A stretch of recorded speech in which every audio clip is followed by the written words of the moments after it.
رب العالمين والصلاة والسلام على سيد الأنبياء والمرسلين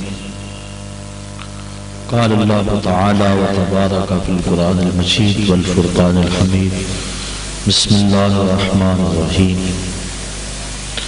الذي خلق الموت والحياة ليبلوكم أيكم أحسن عملا صدق الله مولانا العظيم وصدق رسوله النبي الكريم الرؤوف الرحيم اللهم نور قلوبنا بالقرآن وزين أخلاقنا بالقرآن وادخلنا الجنة بالقرآن ونجنا من النار بالقرآن قال الله تعالى وتبارك في شان حبيبه مخبرا وعامرا إن الله وملائكته يصلون على النبي يا أيها الذين آمنوا صلوا عليه وسلموا تسليما الصلاة والسلام عليك يا رسول الله وعلى آلك وأصحابك يا محبوب رب العالمين الصلاة والسلام عليك يا رسول الله وعلى آلك وأصحابك يا محبوب رب العالمين تمام حمد و ثنا تعریف و توصیف اللہ جل مجدہ الکریم کی ذات پاک کے لیے جو خالق کائنات بھی ہے اور مالک شش جہات بھی۔ اللہ جل وعلا کی حمد و ثنا کے بعد حضور نبی اکرم شفیع امم رسول محتشم نبی مکرم اللہ کے پیارے امت کے سہارے رب کے محبوب دانائے غیور مالک رقاب امم فخر عرب و عجم والی کون و مکان سیاہ لا مکان سید انس و جان سرور لالا رخان نیر تاباں سرنشین مہوشاں ماہ خوباں شہنشاہ حسینہ تتمہ دوراں سر خیل زہرہ جمالا جلوائے صبح ازل نور ذات لم یزل باعث تقویم عالم فخر آدم و بنی آدم نیر بطہا رازدار ما اوہا شاہد ما تغا صاحب علم نشرہ معصوم آمنہ احمد مجتبہ حضرت محمد مصطفیٰ صلی اللہ علیہ وسلم کے حضور ناز میں اپنی محبتوں کا خراج پیش کرنے کے بعد واجب الاحترام ذوی الاحتشام برادران اسلام السلام علیکم ورحمۃ اللہ وبرکاتہ۔ جیسا کہ آپ سب کے علم میں ہے کہ آج کی تقریب برادر مکرم جناب ارشد صاحب کے برادر کبیر کی جوان سال مرگ اور ایک حادثہ میں ان کے انتقال کر جانے پر منعقد ہے۔ اللہ تعالیٰ جل شانہ اپنے محبوب صلی اللہ علیہ وسلم کے صدقے مرحوم کو کروٹ کروٹ جنت کی بہاریں نصیب فرمائے، ان کے بچوں کو، ان کی اہلیہ کو، بھائیوں کو اور بوڑھے والدین کو اس صدمے پہ صبر کی توفیق عطا فرمائے۔ جتنا بڑا صدمہ ہے اللہ اتنا بڑا صبر نصیب کرے۔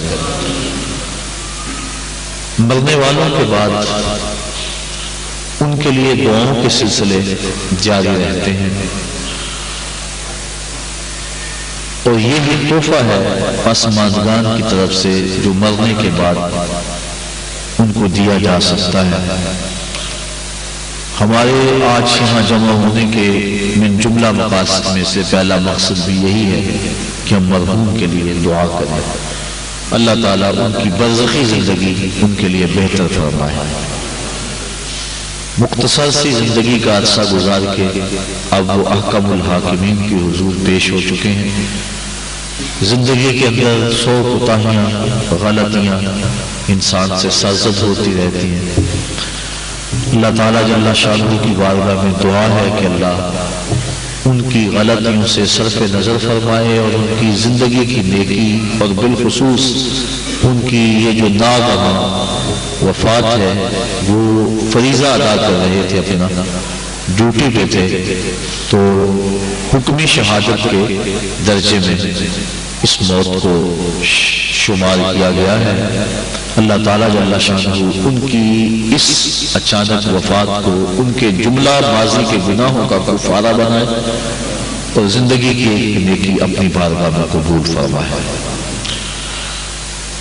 اللہ تعالیٰ جل شانہ کے حضور مرنے والوں کے لیے دعاؤں کا سلسلہ مرنے والوں کی روح کو خوش کرنے کا سبب بھی ہے اور اللہ کی رحمتوں اور اس کی کرم نوازیوں کو مانگنے کا ذریعہ بھی ہے۔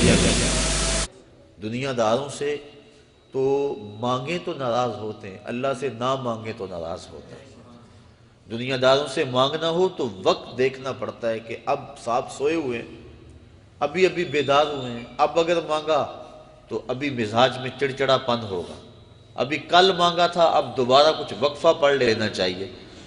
تو دنیا داروں سے مانگنے کے لیے وقت چاہیے، دنیا داروں سے مانگنے کے لیے ان کا مزاج دیکھنا پڑتا ہے، ان کے لہجے اور ان کی زبان اور ان کی بولی میں بولنا پڑتا ہے۔ لیکن مالک سے صبح مانگو پھر بھی دیتا ہے، دوپہر کو مانگو پھر بھی دیتا ہے، شام کو مانگو پھر بھی دیتا ہے۔ سحری کے وقت اٹھ کے کنڈا کھڑکاؤ، در رحمت کھلا پاؤ گے۔ اردو میں مانگو، عربی میں مانگو، سندھی میں مانگو، پشتو میں مانگو، نظم میں مانگو، نثر میں مانگو، نہیں مانگنا آتا یوں ہی ہاتھ پھیلا دو۔ اس کی رحمت کے دروازے کھلے ہیں، اس سے اپنے لیے مانگو پھر بھی دے گا، اوروں کے لیے مانگو پھر بھی دے گا۔ مانگا ہے پھر دوبارہ مانگنے کھڑے ہو جاؤ، پھر عطا کرے گا۔ تو مالک سے مانگتے رہنا ہی بندے کے لیے اعزاز و افتخار ہے، اور مالک کی شان یہ ہے کہ اس کے خزانوں میں کمی نہیں آتی۔ وہ دنیا کو نواز دے، اس کے خزانوں میں کوئی کمی نہیں۔ اس لیے کہا کہ مجھ سے مانگو میں تمہارے سوال کو پورا کروں گا، تم مجھ سے دعا مانگو میں اس کو قبول کروں گا۔ تو آج کے اس اجتماع کا پہلا مقصد دعائے مغفرت ہے۔ ہم مرحوم کے لیے دعا مانگنے کے لیے جمع ہے کہ اللہ انہیں کروٹ کروٹ جنت کی بہاریں عطا فرمائے۔ دوسرا مقصد پسماندگان سے اظہار تعزیت و محبت، کیونکہ اگر دعا ہی مقصد ہوتا تو دعا گھر بیٹھے بھی ہم مانگ سکتے تھے۔ اس موسم میں دور و نزدیک سے چل کر آپ اور میں یہاں پہنچے، صرف اگر دعا مقصد ہوتا تو ہم جہاں جہاں تھے وہاں ہی مانگ لیتے، لیکن مرنے والوں کے پسماندگان سے اظہار تعزیت کرنا، ان کے پاس آ کے دعا مانگنا، یہ حضور علیہ السلام کی سنت سے ثابت ہے۔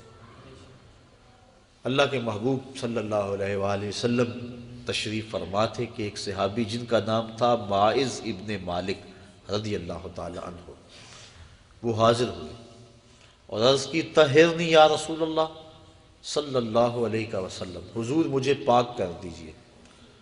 آقا کریم صلی اللہ علیہ وآلہ وسلم نے فرمایا جاؤ اللہ سے معافی مانگو، اللہ تمہارے گناہ معاف کر دے گا۔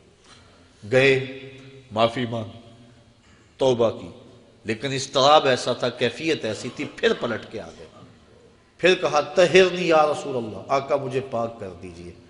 حضور نبی رحمت صلی اللہ علیہ وآلہ وسلم نے ارشاد فرمایا جاؤ اللہ سے معافی مانگو، وہ تمہارے گناہوں سے درگزر فرما لے۔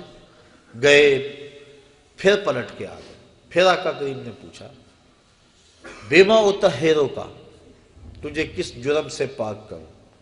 بار بار پوچھتا ہے، بار بار کہا کہ اللہ کی بارگاہ میں توبہ کرو وہ معاف کر دے گا، لیکن پھر تم واپس پلٹ آتے ہو بیما اطہرو کا، تمہیں کس گناہ سے پاک کروں؟ قال من الزنا، عرض کی حضور مجھ سے زنا سرزد ہو گیا ہے، اور اس کی جو سزا دنیا پر ہے وہ بڑی کڑی اور سخت ہے، وہ میں برداشت کر لوں گا، لیکن آخرت کی سزا میرے بس کا روگ نہیں۔ اللہ کے محبوب صلی اللہ علیہ وآلہ وسلم نے ایک دن جبریل امین سے پوچھا مجھے جہنم کے عذابوں کا تذکرہ سناؤ۔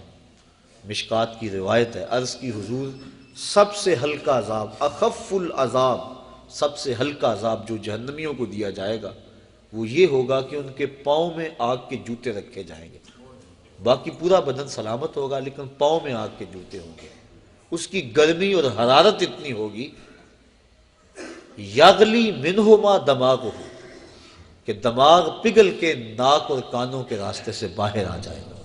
یہ سب سے ہلکے عذاب کی کیفیت ہے. جو سخت عذاب ہے العیاذ باللہ. آج لوگ پرواہ نہیں کرتے، بلکہ کئی لوگ ایسی بات کہتے ہوئے پائے گئے ہیں کہ کوئی بات نہیں، اگر گئے بھی تو ایک غوطہ لگے گا اور پھر جنت میں چلے جائیں گے. فما اصبرہم علی النار. لوگوں کا آگ پر کتنا حوصلہ ہے. اللہ کے محبوب صلی اللہ علیہ وسلم تشریف فرما تھے کہ ایک صدا سنی، آواز آئی. وہاں سے ابا یہ آواز بلا کیسی ہے؟ عرض کی اللہ اس کا رسول خوب جانتا ہے. فرمایا 70 سال قبل جہنم میں ایک پتھر پھینکا گیا تھا، اب اس کے پیندے میں گرا ہے، یہ اس کے گرنے کی آواز ہے. تو جہنم کی گہرائی 70 سال کی مسافت پہ ہے، اور اگر ایک غوطہ بھی لگا تو 140 سال لگ جائے. تو کتنے حوصلے سے، کتنی ڈٹائی سے کہہ دیا جاتا ہے کوئی بات نہیں ہے. کوئی کہتا ہے یہ جہاں مٹھا اگلا کس نے ڈٹھا. حضرت غوث اعظم شیخ عبد القادر جیلانی رحمۃ اللہ تعالی علیہ فرماتے ہیں جاؤ قبرستان میں جا کے دیکھو کتنے کتنے حسینوں کی مٹی خراب ہو رہی ہے. جو اپنے بدن پہ چٹکی مٹی نہیں پڑنے دیتے تھے، آج ان کا کفن بھی تار تار ہو گیا. اللہ اکبر. تو جہنم کے عذاب بڑے سخت ہیں. روایات میں آتا ہے جب جہنمی جہنم میں جائے گا، اس شدت کی پیاس لگے گی اور بار بار تقاضا کرے گا مجھے پانی دیا جائے. 70 سال تو اس کی آواز کوئی نہیں سنے گا. 70 سال کے بعد داروغہ جہنم جھڑک کے کہے گا بتا کیا چاہیے؟ وہ کہے گا مجھے پانی چاہیے. تو داروغہ جہنم اس کو پانی دے گا. کون سا؟ منرل واٹر کی بوتل تھمائے گا اس کے ہاتھ میں یا کوکا کولا یا پیپسی؟ قرآن پڑھیے، اس کو 2 پانی دیے جائیں گے، مائے حمیم اور مائے غسلین. مائے حمیم کھولتا ہوا پانی، اور ابن رجب حنبلی لکھتے ہیں وہ اتنا گرم ہوگا جب کٹورے میں رکھ کے اس کو دیا جائے گا اور وہ پینے کے لیے منہ کے قریب بڑھائے گا تو اس کے چہرے کی کھال اس کی بھاپ سے ادڑ کے اس کے اندر گر پڑے گی، اس قدر وہ گرم ہوگا. دوسرا پانی اس کو مائے غسلین دیا جائے گا، اور یہ جہنمیوں کی پیپ کا پانی ہوگا، اور اتنا بدبودار ہوگا اگر اس کا ایک قطرہ اب دنیا پہ ڈال دیا جائے تو اس کی بدبو سے لوگوں کے دماغ پھٹ جائیں. انسان تو انسان رہے، جانوروں کے دماغ اس کی بدبو سے پھٹ جائیں. تو وہ سخت عذاب ہے جہنم کے. عرض کی حضور وہ عذاب میں نہیں سہ سکتا. گو سنگسار کرنا سزا ہے زنا کی شادی شدہ کے لیے، لیکن میں دنیا کے اوپر اپنے آپ کو پاک کر کے آخرت میں سرخرو ہو کے جانا چاہتا ہوں. آقا کریم نے فرمایا کہ اس نے شراب تو نہیں پی رکھی کہ نشے میں کہہ رہا ہوں؟ اسے نہیں پتا اس کی کتنی بڑی سزا ہے جو یہ بات کر رہا ہے. ایک صاحب اٹھے، منہ سونگا، عرض کی نہیں حضور ایسی کوئی حالت نہیں ہے. پھر پوچھا آقا نے کہ اس کا توازن عقلی تو ٹھیک ہے؟ صحابہ نے عرض کی ہاں حضور صحیح الحواس ہے. اتنے میں وہ 4 مرتبہ بار بار اقرار کر چکے کہ حضور میں نے زنا کر لیا اور میں شادی شدہ ہوں. آقا کریم نے فرمایا مائز ابن مالک کو سنگسار کر دیا جائے. سنگسار کر دیا گیا. جب ان کو پتھر مارے جا رہے تھے، ایک روایت کے لفظ ہیں کہ حضور مسجد نبوی میں سخت اضطراب میں مبتلا تھے، آنکھوں میں آنسو، کبھی کھڑے ہو جاتے ہیں کبھی بیٹھ جاتے ہیں. کسی نے پوچھا بندہ نواز خود ہی تو حکم دیا اور خود ہی رو رہے ہو؟ کہا وہ میرا عدل تھا، یہ میری محبت ہے. اب انہیں جب سنگسار کر دیا گیا، حضور ان کا جنازہ پڑھانے کے لیے نکلے. کسی نے تحقیرانہ لہجے میں کہا لو مائز نے زنا کیا تھا. بس آقا کریم کے چہرے پہ سرخیاں دوڑنے لگی، غصے میں آ گئے. فرمایا خبردار اگر کسی نے میرے مائز پہ بات کی، میرے مائز نے ایسی سچی توبہ کی ہے اگر روئے زمین کے تمام مسلمانوں میں تقسیم کر دی جائے سب کی مغفرت ہو جائے، کہ اس نے اپنے آپ کو حد شرع کے لیے خود پیش کیا ہے. اور جب کوئی شخص اپنے آپ کے اوپر حد شرع کا نفاذ کروا لیتا ہے وہ ایسے پاک ہو جاتا ہے جیسے ابھی ماں کے پیٹ سے اس نے جنم لیا. اب حضرت مائز ابن مالک کا جنازہ حضور نے خود پڑھایا. ان کی وفات کا دوسرا دن تھا یا تیسرا دن، راوی کو شک ہے کہ دوسرا دن تھا یا تیسرا دن. اللہ کے محبوب صلی اللہ علیہ وآلہ وسلم ان کے گھر تشریف لے گئے. جب حضور تشریف لے گئے، حدیث کے لفظ ہیں وَهُمْ جُلُوسٌ، جب حضور گئے تو وہاں کافی لوگ صحابہ بیٹھے ہوئے تھے.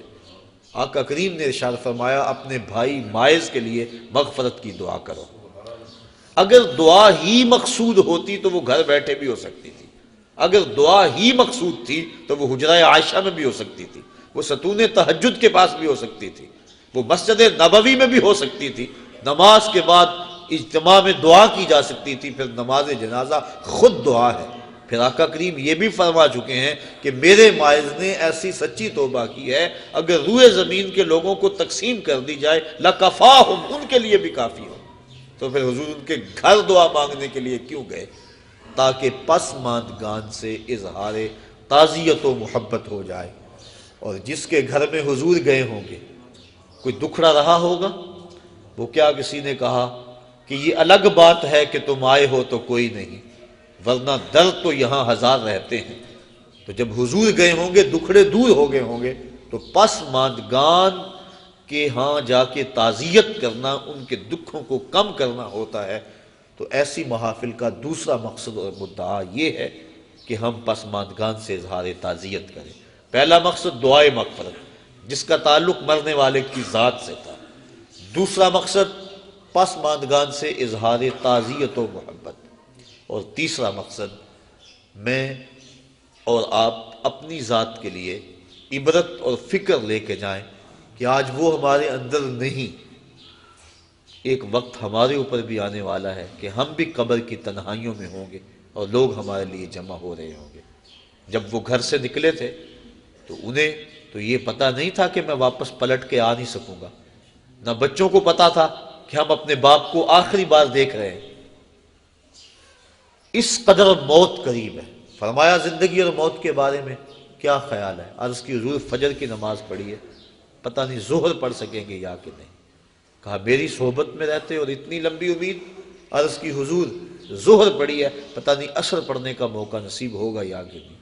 ایک بولا عصر پڑھی ہے، پتہ نہیں مغرب پڑھ پائیں یا کہ نہیں۔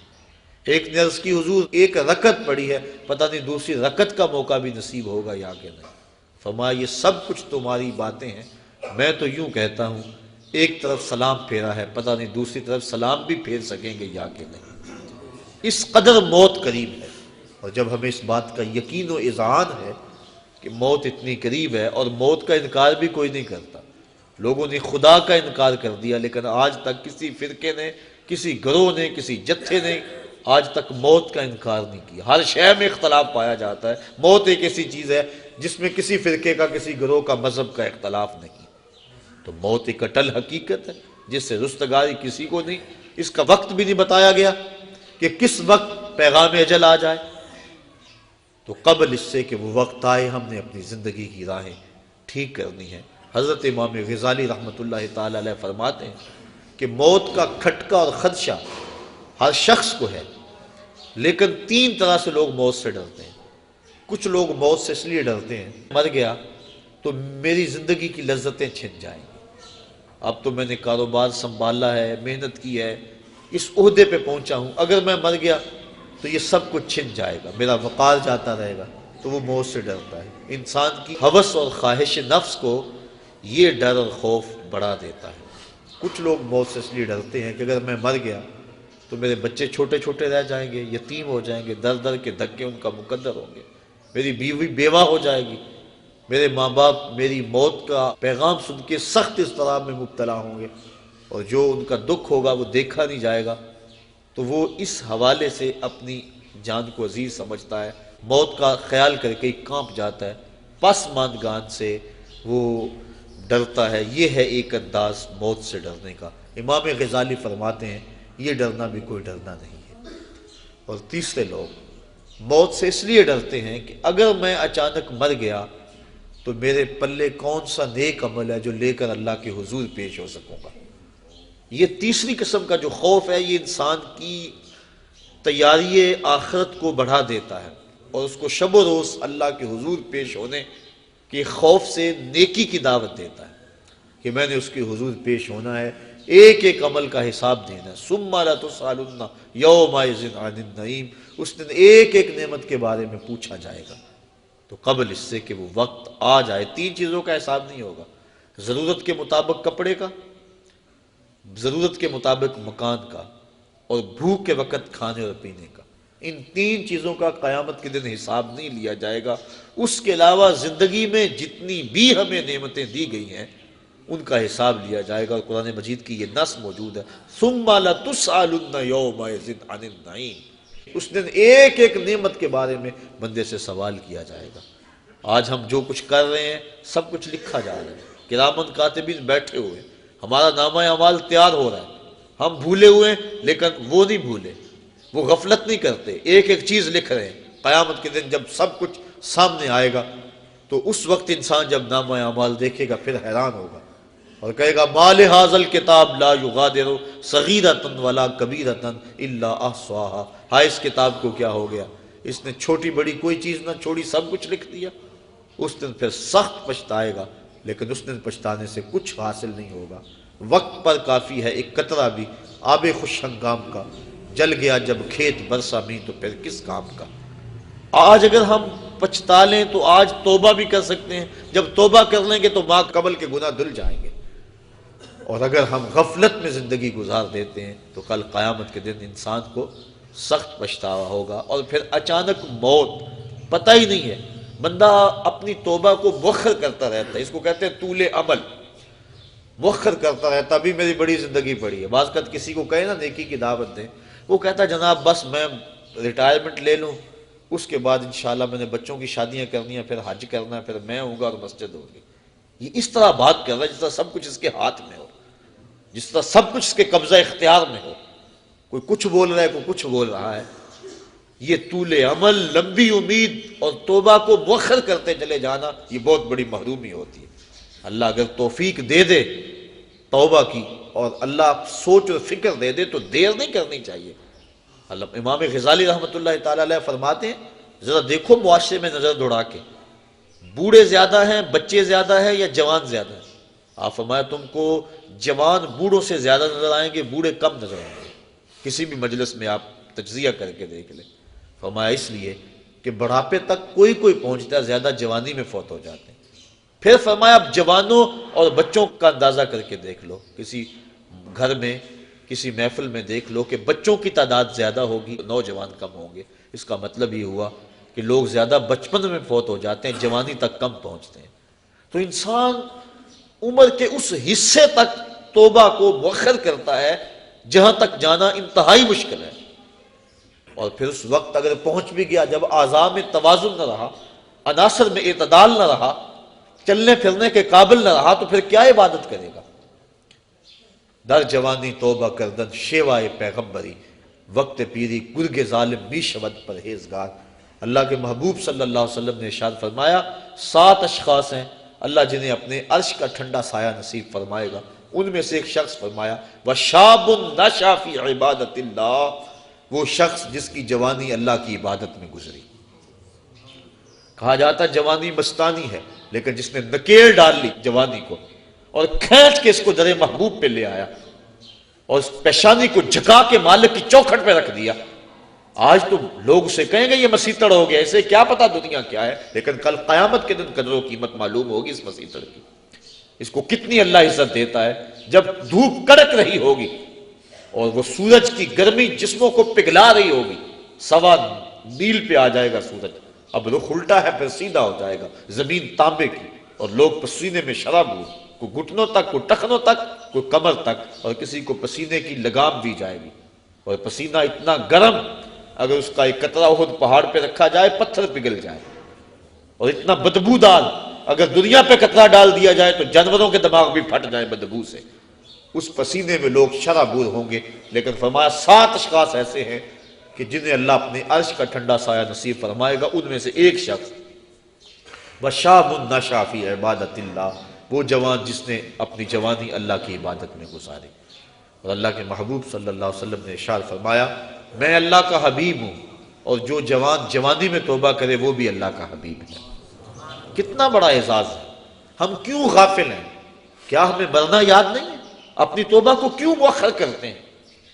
انسان کو یقین بھی ہو کہ میری زندگی اتنی ہے تو توبہ اس یقین کے ساتھ مؤخر کرے، تو اسے پھر بھی خیال کرنا چاہیے کہ اب جو میرے دل کی حالت ہے شاید پھر دوبارہ کبھی نہ ہو۔ اب جو دل کی کیفیت بنی ہے عمر اگر ہو بھی تو دوبارہ یہ کیفیت ہی نہ بنے، غلاف ایسے چڑھ جائیں، غفلت اتنی طاری ہو جائے کہ دوبارہ اس سمت میں آؤں ہی نہ۔ بنی اسرائیل میں ایک شخص تھا، اس کو بذریعہ وحی خبر دی گئی کہ اس کی عمر 1000 سال ہے۔ وہ بڑا متقی اور پرہیزگار تھا۔ اس نے کہا میری اتنی لمبی عمر ہے اور توبہ کا دروازہ آخری سانس تک کھلا ہوا ہے، تو میں کیوں اپنے آپ کو عبادت کی بھٹی میں جلاؤں؟ اس نے کہا کہ میں 900 سال گناہ کر لیتا ہوں، 100 سال قبل توبہ کر لوں گا۔ پھر اس نے ایسا ہی کیا۔ علماء لکھتے ہیں کہ وہ 900 سال گناہ کرتا رہا۔ جب 100 سال رہ گیا اور اس کو خیال آیا کہ میں نے 100 سال قبل توبہ کرنی ہے، چونکہ دل اس کا سیاہ ہو چکا تھا، گناہوں کی لت پڑ چکی تھی، اب اس نے کہا کہ 100 سال بھی کیا ضرورت ہے نیکی کی بھٹی میں جلنے کی، آتش نیکی میں اپنے آپ کو گالنے کی، میں 90 سال اور گناہ کر لیتا ہوں اور آخری 10 سال قبل توبہ کر لوں گا۔ پھر 90 سال بھی بیت گئے۔ اس کے بعد پھر 90 سال کے بعد 10 سال آئے، توبہ کا خیال آیا، پھر کہا 1 سال قبل کر لوں گا، تک 1 مہینہ، 1 ہفتہ، علامہ رومی کہتے ہیں 1 دن باقی رہ گیا، اور اب وہ کہتا تھا میں یہ کر لوں، وہ کر لوں، فلاں چیز رہ گئی ہے، حتیٰ کہ اس کی روح دبوچ لی گئی، اس کو توبہ کی توفیق نہ ہو سکی۔ تو انسان کا اگر دل راغب ہو جائے اچھائی کی طرف، نیکی کی طرف، اس کو توبہ کرتے ہوئے دیر نہیں کرنی چاہیے، اگر یقین بھی ہو کہ میری زندگی اتنی ہے۔ لیکن ہمیں تو اپنی زندگی پر بھروسہ ہی نہیں ہے۔ آج کل موتیں اچانک آ رہی ہیں۔ حضور نبی رحمت صلی اللہ علیہ وسلم نے اچانک موت سے پناہ مانگی، اللہم انی اعوذ بک من الموت الفجاۃ، اے اللہ اچانک موت سے تیری پناہ مانگتا ہوں۔ حضرت یعقوب علیہ السلام وعدہ لیا ہوا تھا حضرت اسرائیل علیہ السلام سے کہ میری روح قبض کرنے کے لیے اچانک نہیں آنا، پہلے کوئی قاصد یا کوئی پیغام بھیج دینا تاکہ میں موت کی تیاری کر لوں۔ ایسا ہی ہوا۔ حضرت اسرائیل علیہ السلام ایک دن حاضر ہوئے، پوچھا کہاں آئے ہو، کدھر آئے ہو؟ کہا میں قبض روح کے لیے آیا ہوں۔ کہا تم نے تو وعدہ کیا تھا کہ پہلے کوئی قاصد یا پیغام بھیجوں گا، تم نے نہ کوئی قاصد بھیجا نہ پیغام بھیجا۔ کہا حضرت آپ کے سامنے کتنے لوگوں کی موت واقع ہوئی ہے، یہ میرا قاصد نہیں تھا تو اور کیا تھا۔ آپ کی داڑھی میں سفید بال آ گئے، یہ میرا قاصد نہیں تھا تو اور کیا تھا۔ آپ کی آنکھوں میں سفیدی اتر آئی ہے، یہ میرا قاصد نہیں تھا تو اور کیا تھا۔ تو لوگوں کی موت ہمارے لیے سامان عبرت ہے، یہ ہمارے لیے پیغام ہے موت کا۔ داڑھی میں سفید بال آنے لگے تو سمجھ لو موت کا قاصد آ گیا۔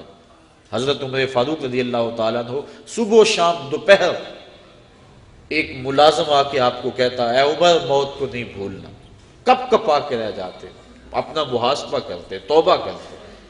2-3 مرتبہ دن میں وہ حاضر ہوتا۔ ایک دن وہ آیا، آپ نے اس کو مشاہدہ دیا، کہا میاں آج کے بعد نہیں آنا۔ حضرت مجھ سے کوئی گستاخی ہوگی؟ کہا نہیں۔ تو پھر کیا ماجرا ہے، مجھے چھٹی کیوں کروائی جا رہی ہے؟ تو حضرت عمر فاروق نے داڑھی پہ ہاتھ رکھا، ایک بال الگ کیا، وہ بال سفید ہو چکا تھا۔ کہا میاں اب تیرے آنے کی ضرورت نہیں ہے، یہ بال ہی مجھے چین سے نہیں بیٹھنے دے گا، ہماری تو پوری داڑھی سفید ہو جائے۔ میاں محمد بخش عارف کھڑی رومی کشمیر نے کیا خوب کہا تھا، ہڈیاں کمبن گوڈے کھڑکن تے اڑ گیا لک تیرا، اجے بھی بدیوں باز نہ آئوں جیو مدد دلیرا، یا ایھا الانسان ما غرک بربک الکریم، اے انسان تجھے کریم رب سے کس نے غافل کر دیا ہے؟ الذی خلقک فسواک فعدلک فی ای صورت ما شاء رکبک، جس رب نے تجھے پیدا کیا، تیرے اعضاء کو توازن دیا، تجھے حسن دیا، تجھے جوانی بخشی، تجھے گوناگون نعمتوں سے نوازا، تجھے کا سلیقہ دیا، تجھے چلنے کا طریقہ دیا، تجھے حواس خمسہ سے نوازا، تجھے بہتریاں اور بھلائیاں نصیب کی، اور اس مالک کا در چھوڑ کر تو کہاں بھاگ رہا ہے؟ ما غرک بربک الکریم، بتا وہ کون سی چیز ہے جس نے تجھے رب سے مغرور کر دیا ہے؟ دولت وہ 4 دن کی کہانی ہے، حسن ڈھل جانے والا ہے، دولت ختم ہو جانے والی ہے، جوانی وہ آج ہے کل نہیں ہوگی۔ تو کس چیز نے تجھے مغرور کر دیا؟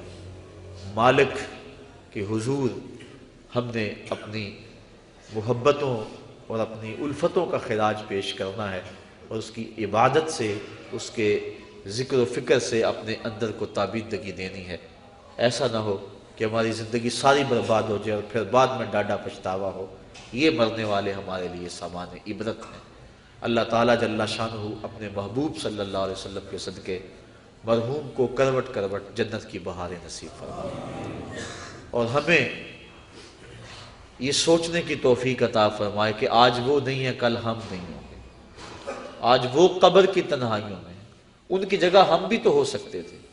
حضرت امام غزالی فرماتے ہیں اللہ نے مرنے والوں کے ذریعے سے جو پسماندگان ہیں ان پر احسان کیا۔ پوچھا گیا وہ احسان کیسے؟ وہ تو بیچارے دکھ میں مبتلا ہیں، جن کا بھائی بچھڑ گیا، جن کا بیٹا بچھڑ گیا، جن کا باپ بچھڑ گیا، وہ تو دکھ میں ہے۔ آپ کہتے ہیں احسان ہوا؟ فرمایا وہ اس اعتبار سے کہ اس کی موت کو ان سب کے لیے عبرت بنا دیا گیا، اور اس کی موت کو دیکھ کر یہ توبہ کر لیں، اپنے معاملات حیات درست کر لیں اور آخرت کی تیاری کر لیں۔ اور اگر ان میں سے کسی کی موت کو اس کے لیے عبرت بنا دیا جاتا تو یہ کیا کرتے؟ اس لیے اللہ نے مرنے والوں کے ذریعے سے جو باقی پسماندگان ہیں ان پر احسان کیا، اور ان کو ایک اور موقع سنبھلنے کا دیا کہ وہ سنبھل جائیں اور اپنی زندگی کی راہیں ٹھیک کر لیں۔ تو یہ ہمارے لیے ایک موقع ہے کہ ہم اپنی زندگی کی راہوں کی درستگی کا سامان کریں۔ آج وہ چلے گئے، ہمیں پیغام دے گئے کہ میاں تم بھی ہمارے پیچھے آ رہے ہو، اور کوئی پتہ نہیں کہ پیغام اجل کس وقت آ جائے اور پھر کوئی حجت باقی نہ رہے۔ آئیے میں اور آپ اپنے مالک سے رجوع کریں اور اپنے مالک سے اپنے پچھلے گناہوں کی بخشش مانگے۔ آج ہم اگر توبہ کر لیتے پچھلے گناہ دھل جاتے ہیں، ماں قبل کے سارے گناہ معاف ہو جائیں گے۔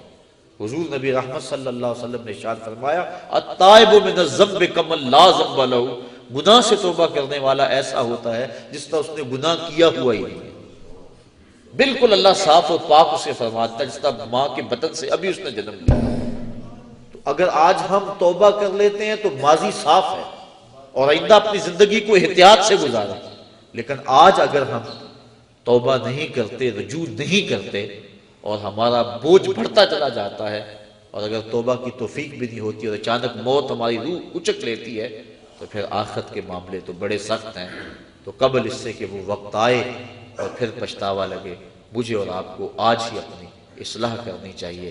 اللہ تعالیٰ جل شانہ مرحوم کو کروٹ کروٹ اپنے جوار رحمت میں جگہ نصیب فرمائے، اور پسماندگان کو صبر کی لازوال دولت عطا فرمائے، چونکہ مشکل کے موقع پہ صبر ہی اجر کا باعث بنتا ہے۔ اللہ کے محبوب صلی اللہ علیہ وآلہ وسلم نے صبر کی تلقین فرمائی جب ایک خاتون راستے میں حضور نے دیکھا کہ وہ رو رہی ہے، اصبری یا امۃ اللہ، اے اللہ کی لونڈی صبر کرو، کیونکہ اگر انسان صبر نہیں کرے گا تو کیا کر لے گا؟ جانے والے تو واپس نہیں آئیں گے، وہ تو چلے گئے۔ اب ہم نے ان سے عبرت حاصل کرنی ہے اور ایسا انداز اختیار نہیں کرنا جس سے بے صبری کا اظہار ہو۔ یہ بات ذہن میں رکھیں کہ مرنے والوں کے جانے کا دکھ سینے میں موجود ہوتا ہے۔ غم کے اظہار کے دنیا پر 4 طریقے ہیں۔ دل غم زدہ ہوتا ہے، یہ ایک فطرت ہے۔ آنکھوں سے آنسو بہتے ہیں، یہ بھی ایک فطرت ہے۔ انسان اپنی زبان سے واویلا کرتا ہے اور اپنے ہاتھوں کو اپنے بدن پہ مارتا ہے، تماچے لگاتا ہے۔ یہ 4 طریقے ہیں۔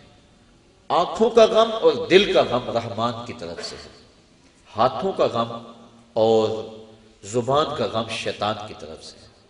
جب حضور کے فرزند ارجمند حضرت ابراہیم علیہ السلام کا انتقال ہوا اور حضور تشریف لائے، آقا کریم اپنے بیٹے کے سرہانے بیٹھ گئے۔ وَأَيْنَا رَسُولِ اللَّهِ تَدْمَعَانِ، حضور کی آنکھوں میں آنسو تھے۔ آقا کریم نے فرمایا بیٹا ابراہیم تیرے غم میں دل غم زدہ ہے، آنکھیں رو رہی ہیں، لیکن زبان سے وہی کہوں گا جس سے خدا راضی ہو۔ اور فرمایا لَيْسَ مِنَّا مَنْ ضَرَبَ الْخُدُودَ وَشَقَّ الْجَيُوبَ وَدَعَا بِدَعْوَى الْجَاهِلِيَّةِ، جس نے اپنا گریبان نوچا اور اپنے منہ پہ تماچے مارے اور جہلوں جیسی باتیں کی، فرمایا ہمارے ساتھ اس کا کوئی تعلق نہیں۔ تو دل کا غم یا کبھی آنکھوں سے آنسو بہہ جائیں تو اس پر شریعت میں مواخذہ نہیں ہے، بلکہ یہ شفقت کی وجہ سے ہے۔ اس کے علاوہ ایسے جملے کہہ دینے جس سے ناشکری کا اظہار ہو رہا ہو، یا اس انداز کے ساتھ اپنے ہاتھوں کو حرکت دینا کہ جس سے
ایک سانس کا پتہ نہیں، اس مستقبل کی بات ہے۔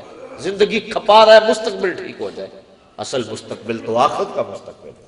اللہ کے محبوب علیہ السلام نے جب صحابہ کو خندق کھودتے دیکھا اس وقت دعا دی، اللہم ان العیش عیش الاخرہ فاغفر الانصار والمہاجرہ، اے اللہ زندگی تو آخرت کی زندگی ہے، میرے ان انصار کو بھی بخش دے، میرے ان مہاجروں کو بھی بخش دے۔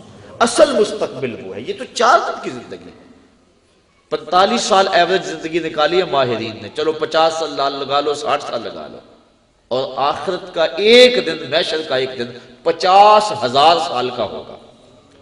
ذرا کبھی کیلکولیٹر لے کے حساب تو کریں، ایک دن 50,000 سال کا، اور یہ ساری زندگی 50 سال کی۔ اس ایک دن کے مقابلے میں ذرا اس زندگی کا حساب نکالیں نا، منٹوں سیکنڈوں کے اندر یہ ایک دن آئے گا۔ تو انسان اس کو سنوارنے کے لیے اس کو برباد کر لے جو نہ ختم ہونے والی، یہ تو کٹ ہی جائے گی، دکھوں میں کٹی پھر بھی کٹ ہی جائے گی۔ جس کے پاس دولت کے انبار ہیں، نیند کی گولیاں کھانے کے بغیر وہ بھی نہیں سوتے، چین انہیں بھی نہیں ہے، کیونکہ دنیا کے اوپر چین نام کی چیز کیسے ہوگی جبکہ انسان کے خمیر پر 39 دن تک غموں کی بارش ہوئی ہے اور صرف ایک دن خوشی کی بارش ہوئی ہے۔ خوشی اور غم زندگی میں اس تناسب کے ساتھ ہے، خوشی عارضی ہوتی ہے، غم دیر پا ہوتا ہے۔ خوشی اور غم جب اکٹھے ہو جائیں تو غم ہی غالب ہوتا ہے، خوشی یاد نہیں رہتی بلکہ خوشی بھی غم میں بدل جاتی ہے۔ تو انسان کی زندگی میں دکھ ہے، اذیتیں ہیں، آزمائشیں ہیں، امتحان ہیں، تو اصل زندگی وہ زندگی ہے۔ اگر یہ اچھی بھی گزر گئی، تخت پہ بیٹھے ہوئے بھی گزر گئی تو کتنا عرصہ ہے؟ بہت تھوڑی مدت۔ اور اگر یہ زندگی دکھوں میں بھی گزر گئی تو گزر ہی جائے گی۔ وہ کیا کہا تھا میر تقی میر نے کہ وہ ریشموں کم خواب میں سرمست ہیں تو کیا ہوا، رات اس کی بھی کٹ گئی جو کہ اور تھا۔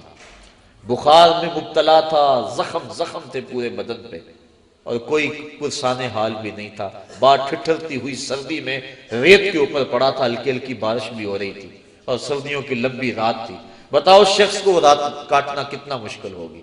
اس رات کی سویر تو پھر بھی ہے نا، جتنی مرضی لمبی رات تھی، دن تو چڑھے گا نا، لیکن وہ آخرت کی رات ایسی اگر پڑ گئی تو اس رات کا پھر دن نہیں ہے۔ موت کو بھی مینڈے کی شکل کے اندر میدان حشر میں لا کے ذبح کر دیا جائے گا۔ کتابوں میں آتا ہے کہ جنتی جنت میں جانے کے باوجود صرف ایک ڈر میں ہوں گے، اور جہنمی جہنم میں دکھوں کے باوجود ایک خوش فہمی میں ہوں گے۔ وہ کیا؟ جنتیوں کو جب نعمتیں ملیں گی، مائے معین، کوثر، سلسبیل، کیا کچھ نہیں ہوگا جنت میں، اللہ نے قرآن مجید کے اندر تذکرے کیے ہیں۔ تو جب وہ دیکھیں گے تو دل میں کھٹکا پیدا ہوگا کہیں موت نہ آ جائے۔ اور جہنمی جب دکھ، آگے بھی آگ، پیچھے بھی آگ، دائیں بھی بائیں بھی، اوپر بھی نیچے بھی، اور یہ آگ تو جلاتی ہے، وہ آگ اس سے 70 گنا تیز، اور یہ صرف جلاتی اور خشک کرتی ہے، وہ چپک جاتی ہے لوگ کی طرح جسم کے ساتھ، اور بدبودار آگ ہے اور سیاہ رنگ کی آگ ہے۔ اس آگ میں جب جسم بھی بڑا کر دیا جائے گا تاکہ یہ عذاب زیادہ اس کو ہو، 70 گز موٹی کھال بنا دی جائے گی، اور اللہ قرآن مجید میں فرماتا جب کھال جل جائے گی تو ہم اس کی جگہ نئی کھال بدل دیں گے تاکہ یہ عذاب کی تکلیف سہے۔ اس نے دنیا کے اندر میرے حکموں کو توڑا اور میرے حکموں کی پرواہ نہ کی، اس کو زندگی میں نے دی، اس کو عزت میں نے دی، اس کی آنکھوں میں نور میں نے رکھا، اس کی زبان کو بولنے کا سلیقہ میں نے دیا، اس کی ٹانگوں کو چلنے کا طریقہ میں نے دیا، اس کو سانسیں میں نے اگی، اس کے لیے سبزے زمین سے میں نے اگائے، اس کے لیے پانی آسمان سے میں نے برسایا، اس کے لیے میں نے کیا کچھ نہ کیا۔ کہیں سورج خدمت میں لگا ہے، کبھی چاند خدمت میں لگا ہے، کہیں جانور بال برداری کے لیے، کہیں سواری کے لیے ہیں، اتنا کچھ اس کے لیے میں نے پیدا کر دیا، اس کو سجدہ کرنا گوارا نہیں تھا۔ کتنا متکبر اور کتنا مغرور ہو گیا دنیا پہ جا کے، اپنے رب کو بھول گیا۔ یا ایھا الانسان ما غرک بربک الکریم، اس لیے اللہ اس دن پھر 70 ہاتھ موٹی کھال جو ہے وہ بدن پہ چڑھائے گا، اور وہ جلتی جائے گی پھر بدلتی جائے گی، اور پھر وہ تکلیف سہے گا۔ اور اگر بندہ اس دنیا پہ آ کے اپنے مالک کو راضی کرتا ہے، اس نے اس کے لیے جنت بنائی ہے اور جنت کی نعمتیں اس کے لیے بنائی ہیں۔ جہنم کے اندر جہنمی سخت اذیت میں ہوں گے، اللہ کا قہر و غضب بھی برس رہا ہوگا، دروغہ جہنم بھی جھڑک رہا ہوگا، دائیں بائیں آگ ہوگی۔ پھر اس کو صرف ایک امید ہوگی کہ کبھی موت آ جائے گی نہ تو جان چھوٹ جائے گی۔ جب مریض تڑپتا ہوتا تو وہ موت مانگتا، وہ موت مانگے گا۔ جنتی جنت میں جا کر یہی کھٹکا ہوگا کہیں موت نہ آ جائے، اور جہنمی جہنم میں جا کر اسی خوش فہمی میں ہوں گے کبھی موت آ گئی تو جان چھوٹے گی۔ پھر اللہ تعالیٰ حشر کے میدان میں لائے گا موت کو ایک مینڈے کی شکل میں، حضرت یحییٰ علیہ السلام کے ہاتھوں میں چھری دے گا، اور جنتی جنت سے اور جہنمی جہنم سے لمبی لمبی گردنیں نکال کے دیکھیں گے، اور پھر ان کے سامنے موت کو ذبح کر دیا جائے گا۔ پھر جنتی ابدی طور پہ خوش ہو جائیں گے، اور جہنمیوں کی حسرت اور بڑھ جائے گی، اب تو موت کو بھی موت آ گئی، اب تو مریں گے بھی نہیں۔ تو وہ رات لمبی ہے، اگر پڑ گئی تو سخت اضطراب، اس لیے یہ تھوڑی سی زندگی دکھ میں بھی گزر گئی، سولی پہ چڑھ کے بھی گزر گئی، گزر ہی جائے گی، لیکن وہ زندگی ختم نہیں ہونے پائے گی۔ وہ ایسی شب ہے جس کا سویر کوئی نہیں، وہ ایسی شب ہے جس کی سہل کوئی نہیں۔